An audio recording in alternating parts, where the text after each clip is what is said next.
Olá, sejam todos bem-vindos. Hoje, quarta-feira, dia 12 de janeiro de 2022.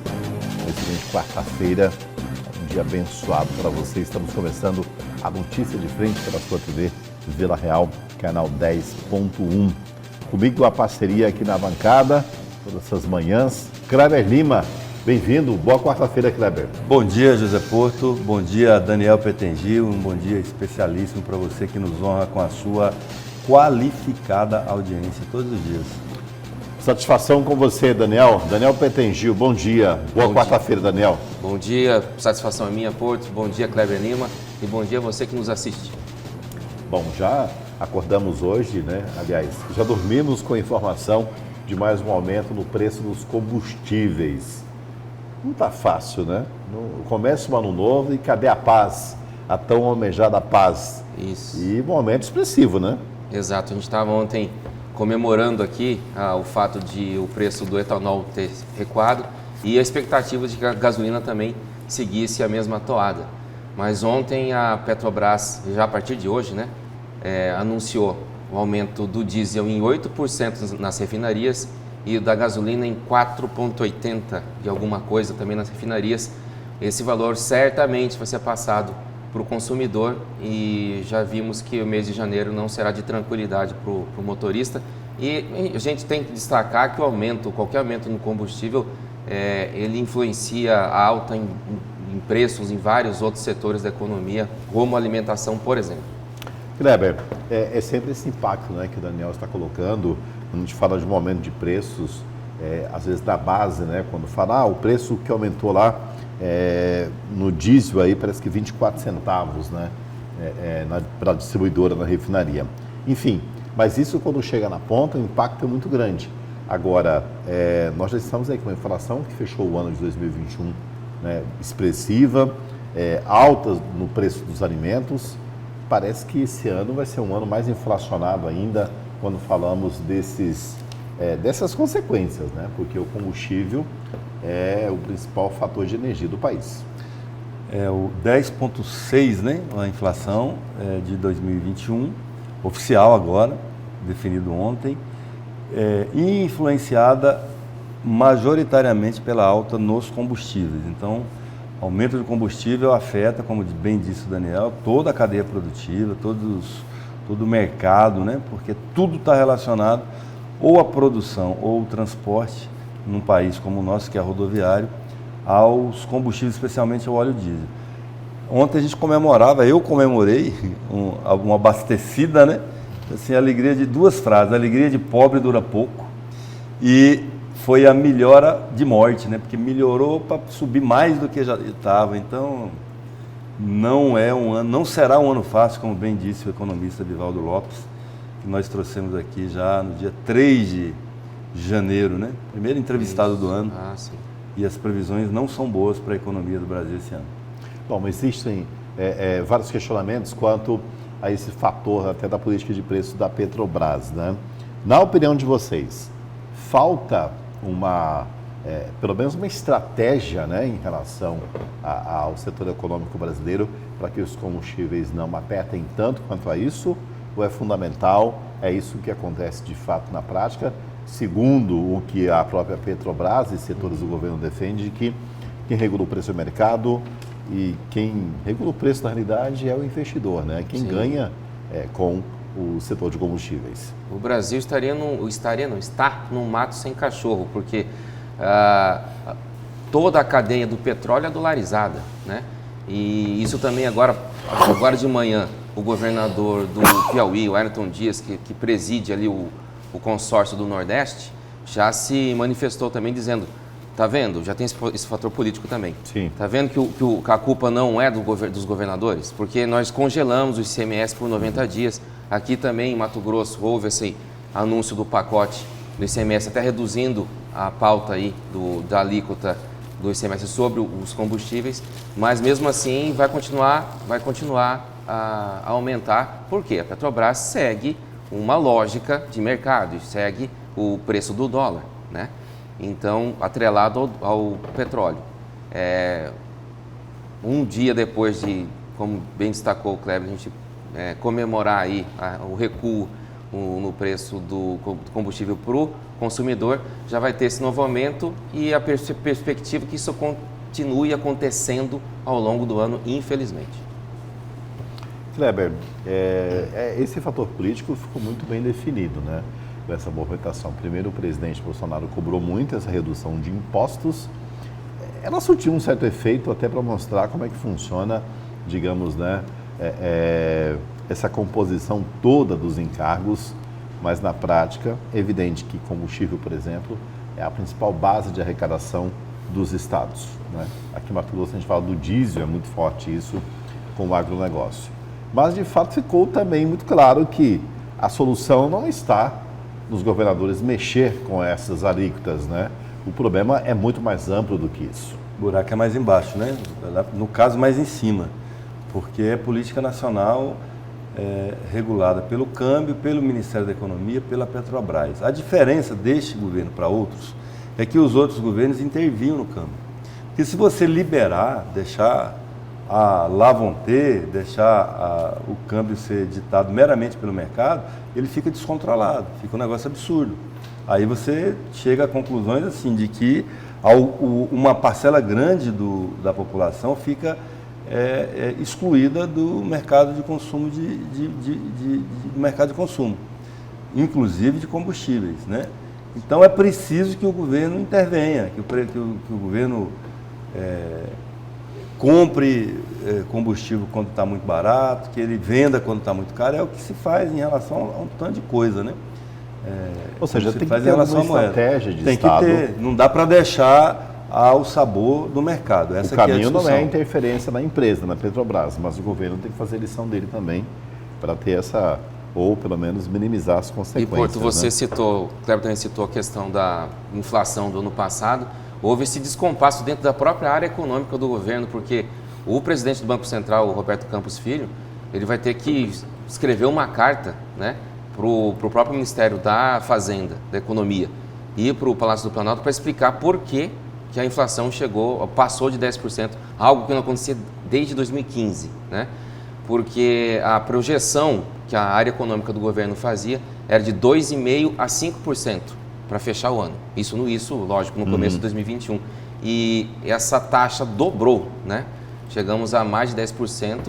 E esse ano também não deve ser diferente, deve bater aí perto disso, né? Os especialistas estão projetando mais ou menos essa taxa aí de inflação no país. Então, o presidente do Banco Central vai ter que se explicar para o ministro Paulo Guedes e para o presidente Jair Bolsonaro por que a inflação chegou a patamares tão altos aqui no Brasil.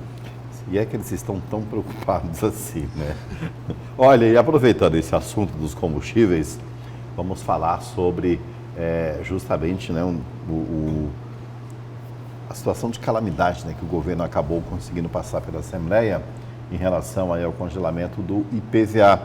É o nosso assunto agora com o repórter Oliveira Júnior, que traz aí essas informações do decreto do governo, né, sobre a calamidade pública relacionada ao imposto sobre veículos automotores. É isso, né, Oliveira? Foi sacramentado? Como é que ficou a situação? Bom dia.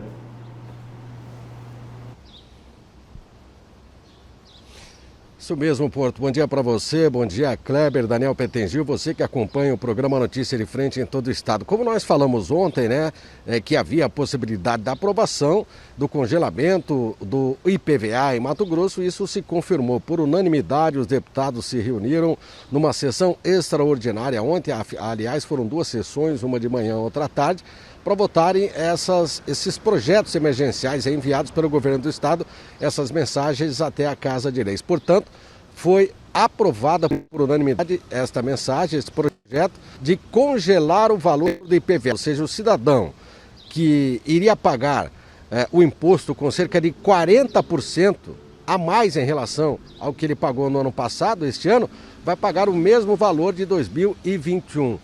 Só que teve gente que já pagou, né? Teve gente que, assim que abriu o calendário, foi lá e já fez o pagamento, porque o calendário começa agora, daí depois tem placa 4, 5, 6, a partir de março e assim por diante, até julho é pago o IPVA. Teve gente que já pagou com o valor, com esses 40%. Mas o importante é que o governo utilizou essa estratégia do estado de calamidade pública para que pudesse aprovar. Porque, regimentalmente, de acordo com a legislação, caso essa alteração fosse aprovada, ela só poderia entrar em vigor a partir do ano seguinte, como manda a lei. Por isso, inteligentemente, o governo enviou essa mensagem de forma de calamidade pública para que tivesse essa votação de forma emergencial e os deputados concordaram, aprovaram. Portanto, passa a valer já agora, a partir da sanção do governador, esse PVA congelado com o mesmo valor do ano passado. E um detalhe, né? Por 180 dias. Obrigado, Oliveira. Agora, chama a atenção, né, o pessoal que é tão organizado financeiramente, que já foi lá logo na primeira semana do ano para pagar o imposto, né? Vamos verificar se existe aí, né, uma possibilidade de uma revisão por parte da Cefaz, né, se haverá um desconto quanto a isso, já que ele pagou aí o imposto, claro, com um novo valor, do qual o governo acabou revendo em relação ao IPVA. É claro que após essa aprovação da Assembleia, naturalmente existe um encaminhamento para o governo e tem aí aquele prazo legal para poder colocar isso em prática, né? Tem que ter a mudança do sistema, né? Vamos dizer assim, né, Kleber, para que as coisas aconteçam, né? Mas isso hoje é tudo muito rápido, né? Isso num piscar de olhos já está implantado no sistema. Eu acredito que o governador ficou de sancionar ainda ontem, sim, né? Para que possa já valer a partir de hoje. Eu acho interessante. Já sai no primeiro diário oficial e já caminha. Já para a partir de hoje, quem quiser pagar. E ele botou por tempo determinado, né? Por 180 dias. Significa que até aqueles que o PVA vence para o final do ano, se quiser se beneficiar, pode antecipar e pagar. Mas parece que permanece aquela antecipação do imposto, né? Até metade do ano se cobra de todas as placas, né? São dois finais de placas por mês, né? Uhum. Acho que é dentro dessa regra aí. Agora, quem não pagar o imposto, né, nesse período realmente pode ter dificuldade na frente lá. Perde, né, o benefício. E ainda vai pagar com juros e multas. Ainda paga com juros e multas. A medida estava destoando esse aumento do IPVA do interesse do governo com aquele pacote de redução de impostos, ou pacote de bondade. E essa questão ela é importante para o governador Mauro Mendes, porque é uma das marcas negativas que tentaram colar nele e que, de certa maneira, colou parcialmente, que é a do taxador de imposto, do carimbador maluco, a pessoa que fica, o governador que mais aumenta imposto. Não estou dizendo que isso é verdade, estou dizendo que é uma pecha política que lançaram sobre ele e que isso incomoda o governador. Incomoda o governador, incomoda o staff. Esse pacotão de redução de impostos, ele veio muito também em função de dar uma resposta para essa marca. Vou dar um exemplo. As acusações feitas por parte dos deputados estaduais e de segmentos de taxação do sol, que foi uma fake news, né? Inventado, né? Na verdade, nunca aumentou. Ali foi uma estratégia para mobilização em rede social, né? Pois é, mas que ela causa esse é o problema. Mas olha, ontem, ela causa um prejuízo de imagem. De alguma maneira, ela ataca o governo naturalmente, ou seja, porque é a fake news justamente dizendo que o governo queria taxar o sol, e na realidade o questionamento era outro, né? Porque quando fala quando se fala em taxar o sol, Porto, desculpa, nós estamos falando de geração de energia. Exatamente. E não houve, como não há, cobrança de ICMS em Mato Grosso, na maioria dos estados do Brasil, sobre a geração de energia solar, né? Uhum. O que há, e aí por imposição do CONFAS, era sobre a transmissão dessa energia, porque, como já foi dito inúmeras vezes aqui, ainda não há um modo de armazenamento da energia que é produzida por cada produtor individual, por cada cidadão em casa, por causa do preço das baterias. Então, ele produziu o excedente e, para ser compensador, tem que produzir excedente, o excedente vai para o sistema e depois ele pega de volta, né? Então, é esse trânsito de ida e volta sobre ele que ele está pagando. Por usar o sistema, né? A própria estrutura que está relacionada com isso, né?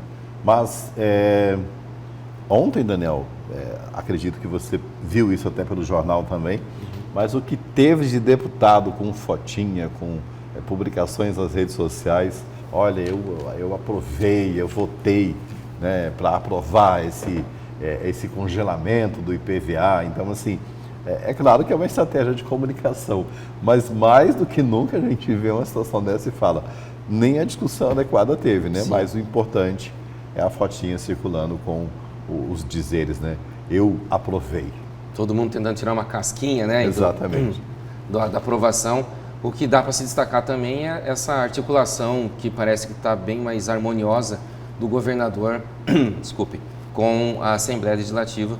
Tem uma base forte, tudo bem, mas que ao longo de 2021 houve ali certos abalos, certos atritos, mas ele conseguiu então fazer com que os deputados interrompessem o recesso e comparecessem em peso para aprovar essa e outros projetos de lei, outras mensagens do Executivo, que essa realmente seria um ponto fora da curva, né? Já que o governador anunciou aquele pacote de bondade de medidas aí de redução de impostos, de um lado com energia, telefonia, mas do outro permitiria que houvesse um aumento de até 40% no valor do IPVA, ia causar uma consequência muito grande, muito grave aí em todo o sistema econômico aqui do estado. Então, o governador agiu rápido, né, se articulou bem aí com a Assembleia e conseguiu aprovar, já vai começar a valer esse ano, daqui a pouco, já nessa semana. Mas assim, vale também aquele questionamento que o telespectador trouxe ontem, né, Porto, que o Oliveira Júnior também trouxe. E quem já pagou, se antecipou, né, virou o ano, pegou ali o 13º, já resolveu pagar o IPVA. E qual é a medida que ele vai tomar agora? Vai pedir o ressarcimento? Vai ter que acionar aí a Cefaz, né? É importante, interessante até que o governo se pronuncie sobre isso, a área econômica do governo, para essas pessoas que já quiseram se antecipar e pagar no valor anterior, qual vai ser a medida que elas têm que tomar a partir de agora. A impressão que passa é que houve até fogo amigo, né? Nessa coisa do Detran. Não parece? O governo faz um esforço.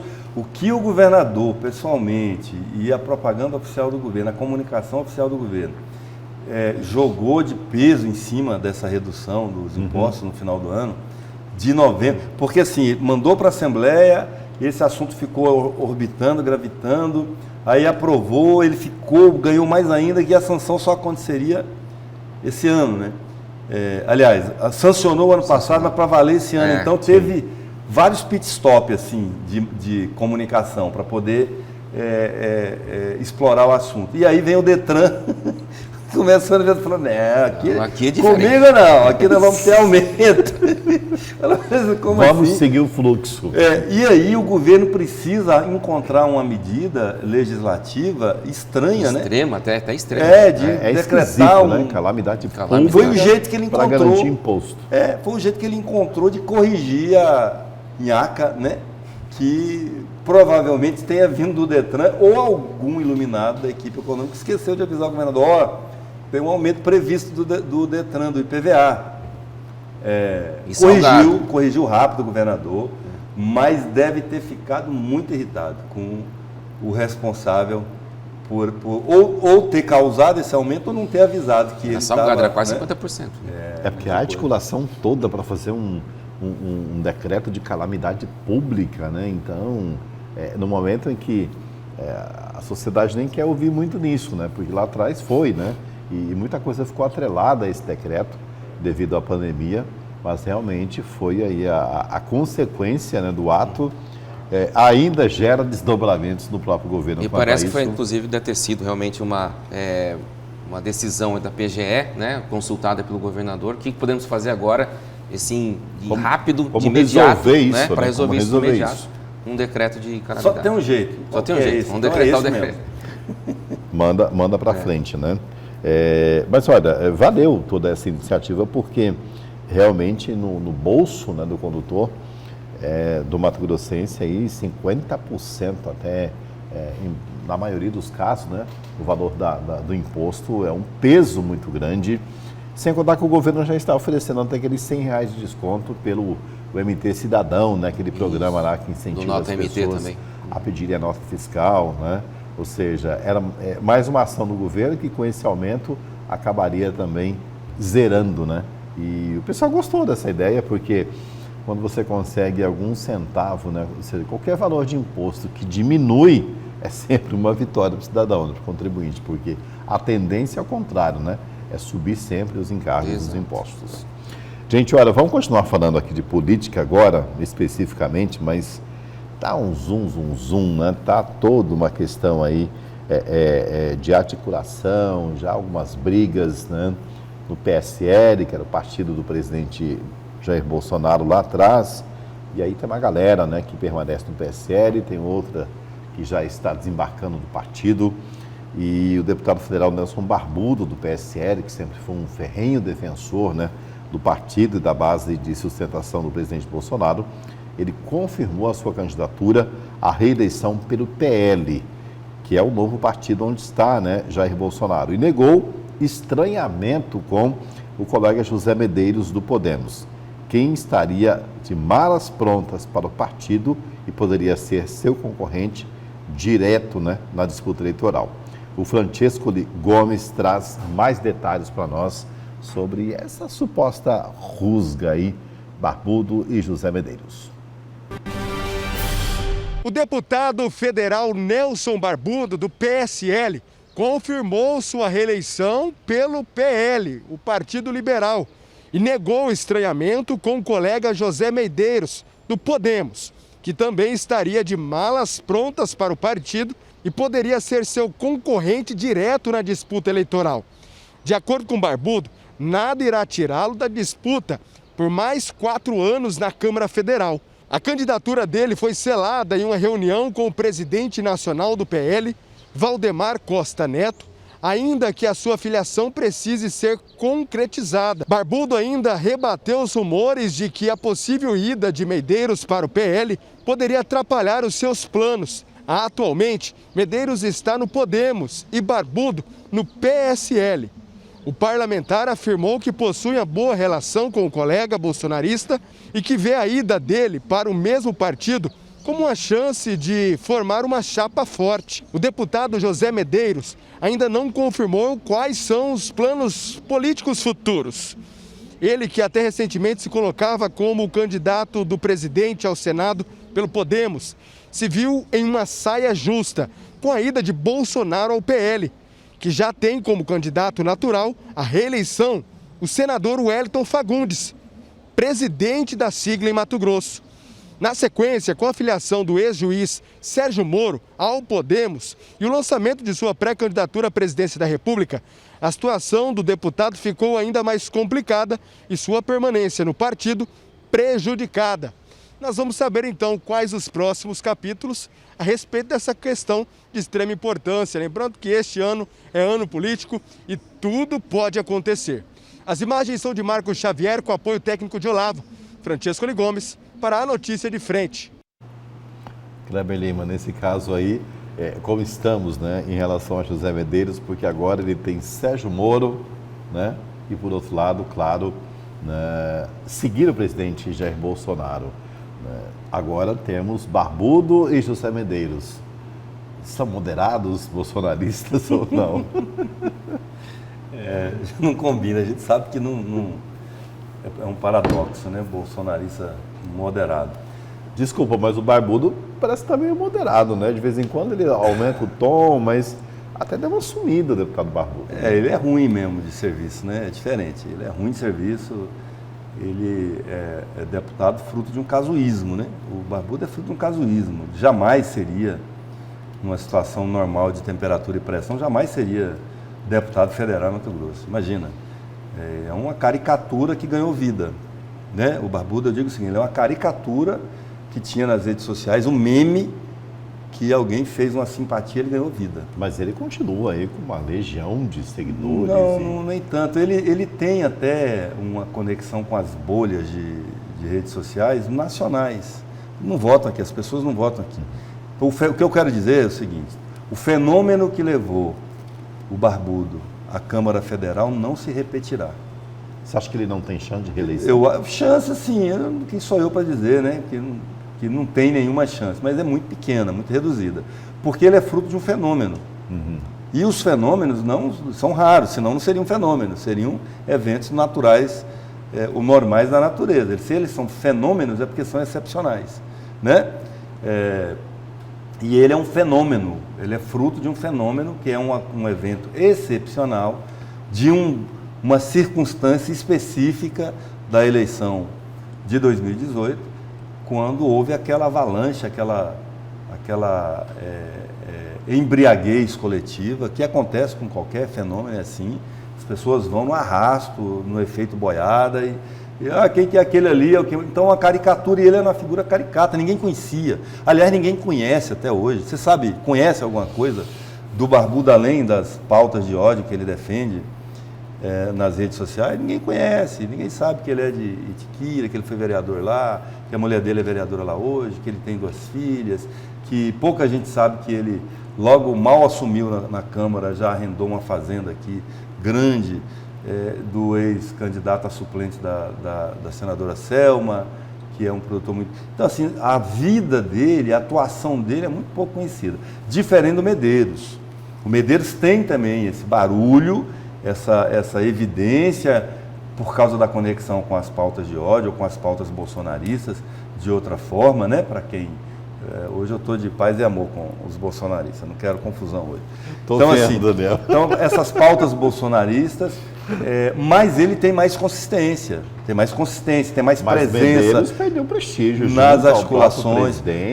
Não acredito nisso, não é que ele perdeu prestígio. Ou perdeu o foco. Não, nem uma coisa nem outra. O presidente tem dito e redito, inclusive a muitos interlocutores, eu conversei com alguns deles, recentemente, da preferência dele pelo Medeiros. O que aconteceu é um fato fora da chamada variável controlável que existe, né? Quer dizer, um fato externo, alheio à vontade do próprio Medeiros, que foi a ida do presidente para um partido que tem um candidato a senador. Mas não significa, primeiro, que o presidente prefira o Wellington, o senador Wellington, e não prefere.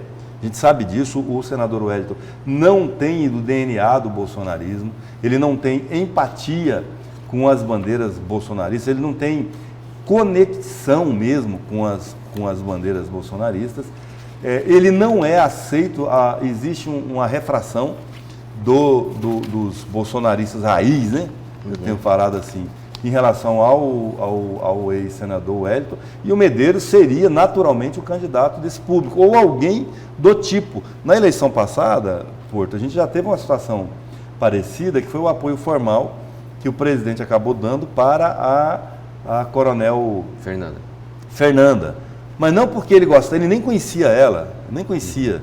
É porque o grupo dele aqui disse que dos nomes que tinham, ela tinha mais viabilidade eleitoral, tinha maior chance, não é à toa que ela ficou em segundo lugar. A tendência de Medeiros é ir para o PL, porque não necessariamente.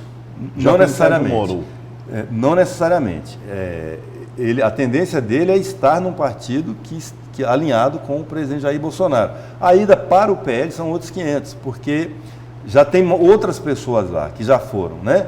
Assim, o Barbudo está dizendo que vai, o Vitório Gale está no PTB, então olha aí, um caminho para o Medeiros ir.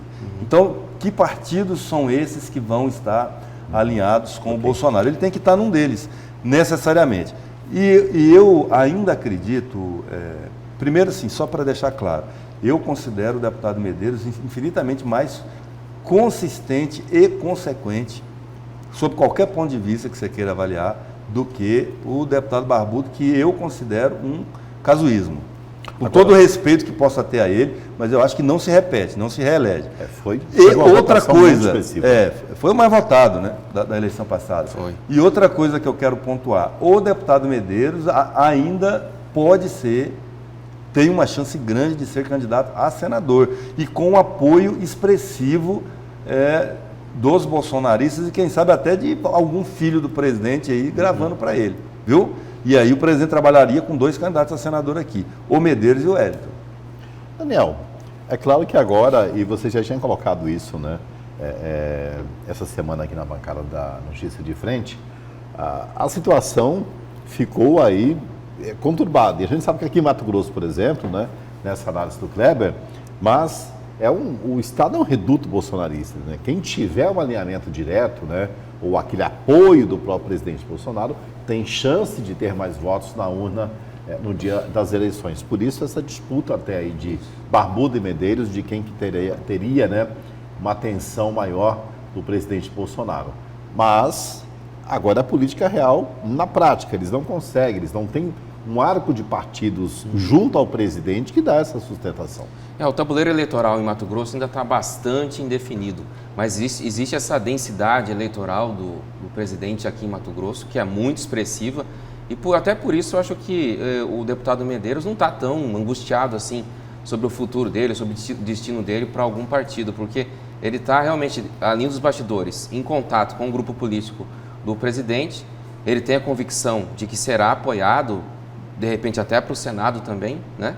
E não está descartada a formação de uma chapa diferente, com um puxador de votos, um candidato a governador diferente dos nomes que já existem aí, um novato, e nessa chapa se encaixar o deputado Medeiros como candidato ao Senado, ou que o presidente apoie 2 candidatos ao Senado aqui em Mato Grosso, já que ele está no PL, que tem essa proximidade aí com Wellington Fagundes, por conta do estarem do mesmo partido, mas eu vejo que o Medeiros, nessa situação, a gente tem imaginado que ele esteja um pouco aí assombrado com tudo que está acontecendo, mas eu acho que não, ele pode, ele está olhando e vendo, observando para qual partido ele pode migrar e qual projeto vai ser o mais vantajoso para ele, para o presidente também, para que o bolsonarismo consiga expressivos votos aqui em Mato Grosso. Sobre o Barbudo, só para fechar, ele por um bom tempo também tentou rivalizar com o Medeiros, quem seria mais fiel ao presidente. Quem era o mais raiz, Exato, né, tem mais raiz, mas ele acabou até cedendo um pouco dessa disputa aí, porque na saída ali do presidente do PSL, o Barbudo ficou um pouco dividido em saber se continuava fiel ao presidente ou ao Bivar, que era o presidente do partido. Ele ficou um pouco assim, inconstante. E com isso o Medeiros conseguiu ganhar pontos importantes aí na confiança do presidente e hoje acho que ele é a pessoa que detém a maior confiança por parte do presidente Jair Bolsonaro. Agora, o que chama atenção, é claro, é um ano de campanha, né? E vamos ver de perto e acompanhar o que esses apoiadores do presidente Bolsonaro, os que se definem, né? Os bolsonaristas raiz, o que eles têm de propostas, né? Porque a pauta ideológica de brigas entre eles, inclusive, sempre foi estabelecido. Mas para o Estado, que proposta? O que eles trazem de discussões? Porque a gente percebe, Daniel e Kleber, que isso é o mínimo do mínimo. Eles vivem muito de um palanque, né, que nunca foi desmontado, principalmente nas redes sociais, né? De brigas, de enfrentamentos para disputar a atenção do presidente Bolsonaro. E na prática, é claro, eles votam tudo que o presidente manda, tudo que está relacionado com o governo, mas as pautas de discussão do Estado, a gente não vê muitos encaminhamentos, né? Aliás, tem questionamentos, porque na hora que o bicho pega, digamos assim, vários deles acabam fugindo, né, desse debate. Porto, tem umas pessoas me mandando aqui umas informações mais ligadas ao PSL e ao presidente Bolsonaro. Por exemplo, lembrando que o Barbudo, quando teve lá uma disputa na Câmara sobre a liderança, partido, essa coisa, que teve uma disputa entre o Eduardo Bolsonaro e o delegado Valdir, o Barbudo não cerrou fileiras ao lado do Eduardo Bolsonaro, que quando teve aqui, dias depois, falou em traição, né? Então ele não é uma pessoa da confiança da família Bolsonaro. E tem um outro fator que a gente precisa levar em conta aqui, quando se fala em disputa federal. Não é só ele e o Medeiros, ainda tem o Vitório Gale, sim, que é uma pessoa que é, inclusive, o amigo do presidente. Ele gostou da lembrança que eu fiz aqui, adotou o slogan amigo do presidente, lembra do Zé Amando, lá de Pois é, mas tá apagadão na base. Mas ele também, é muito né? bastidor, viu, Porto? Não se engane, ele viaja todo o tempo, aonde ele chega, ele liga, ele põe o presidente numa selfie, falando com as pessoas pelo telefone, nas igrejas, nas reuniões. Ele não fica quieto. Às vezes não aparece muito, ele não é tão midiático como o Medeiros e o Barbudo, mas ele é o que mais movimenta os bastidores, né? Então ainda tem esse aspecto aí, e que também não vai estar no PL, né? E não vejo assim essa situação do Barbudo com nenhuma facilidade. Quanto ao que você fala, e aí, o que Maria leva com essa história? Que você está perguntando, e aí, né? E o Kiko? E o que Mato Grosso ganha? Politicamente, o que esses o homens que podem Mato ajudar? Grosso ganha? Assim, a gente falou um pouco disso ontem, sobre o tamanho das bancadas, né? Mato Grosso tem uma bancada pequena, são 8 deputados federais, comparado a São Paulo, que são quase 60, um número grande, né? E 3 senadores, e nisso a gente é igual a todos os outros estados. A gente falava disso ontem ou segunda-feira, não sei, sobre o fato do Jaime Campos e do Bezerra serem, do senador Jaime e do deputado Carlos Bezerra, serem os maiores carreadores de recursos para Mato Grosso, independente de partidos né? E assim, uma das qualidades que você pode medir um parlamentar é pelo grau de emenda, de recursos que ele traz. Outros não necessariamente, porque ele pode ser um deputado que não seja bom para trazer emenda, mas que ele tenha condições de fazer um grande debate em defesa dos interesses do Estado e do povo, né? Vamos torcer, né? Porque essa proximidade com o presidente Bolsonaro deveria render isso e muito mais, né? E na prática a gente não vê muito isso. Olha, vamos para um rápido intervalo aqui na Notícia de Frente. Daqui a pouquinho voltamos, inclusive com a sua participação pelo nosso WhatsApp. Não sai daí. Avenida Miguel Sutil, em Cuiabá. Olha só, manhã ensolarado, um excelente dia para você. 6h39 na capital.